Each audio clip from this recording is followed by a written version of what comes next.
सबैलाई नमस्कार। आज चाहिँ म तपाईहरुको बीचमा चाहिँ यो शेयर बजारमा सामाजिक सञ्जाल प्रयोग गरेर मिठा मिठा कुराहरू सामाजिक सञ्जालमा मिठा मिठा कुरा गरेर कसरी झुट र अफवाहहरू फैलाइन्छ त्यो बारेमा तपाईहरुको बीचमा केही कुराहरू राख्न चाहन्छु। ध्यान दिएर सुन्नु होला। तपाईहरुलाई पनि केही फाइदा हुन सक्छ यसले।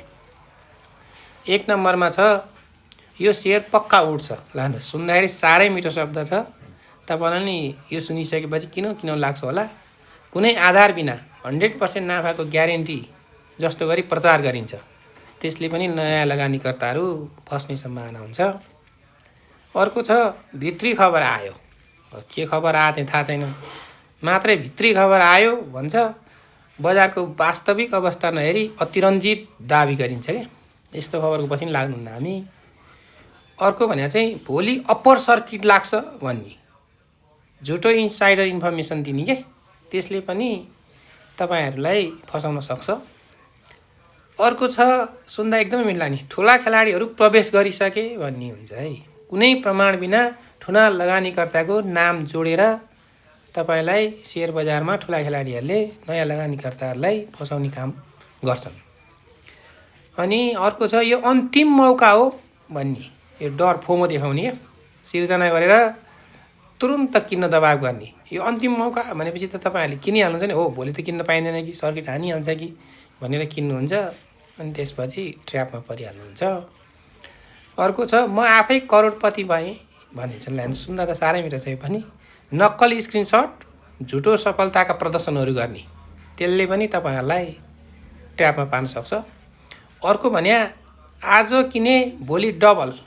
अब यस्तो पनि आउँछ है समाचार चाहिँ। मैले यस्तो पनि देखेको छु। अवास्तविक र झुटो नाफाको सपनाहरू तपाईहरुलाई बाँड्न सक्छन्। यसबाट नि होशियार हुनुपर्छ।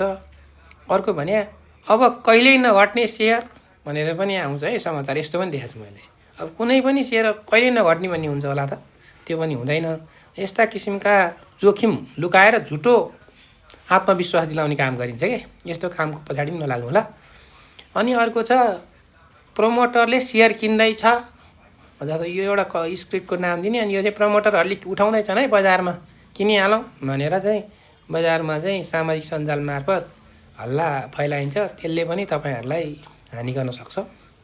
अर्को भने कम्पनी घाटाबाट नाफामा गयो भनिन्छ। कुनै पनि तथ्य नहेरी गलत वित्तीय खबर फैलाउने काम पनि सामाजिक सञ्जालको प्रयोग गरेर गरिरहेको यत्रतत्र देख्न सकिन्छ।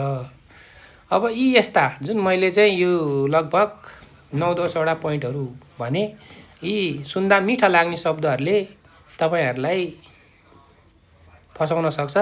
त्यस कारणले गर्दाखेरि सामाजिक सञ्जालका यस्ता झुट्टा र हल्ला ले नयाँ लगानीकर्ताहरूलाई बढी क्षति पुर्याउने हुँदाखेरि ती हल्लाका पछाडि नलागिकन आफ्नै आधिकारिक सूचना कम्पनीको वित्तीय विश्लेषण र आफ्नै अनुभवका आधारमा चाहिँ तपाईहरुले चाहिँ शेयर बजारमा कारोबार गर्दा चाहिँ राम्रो हुन्छ। विचार गर्नु होला। धन्यवाद।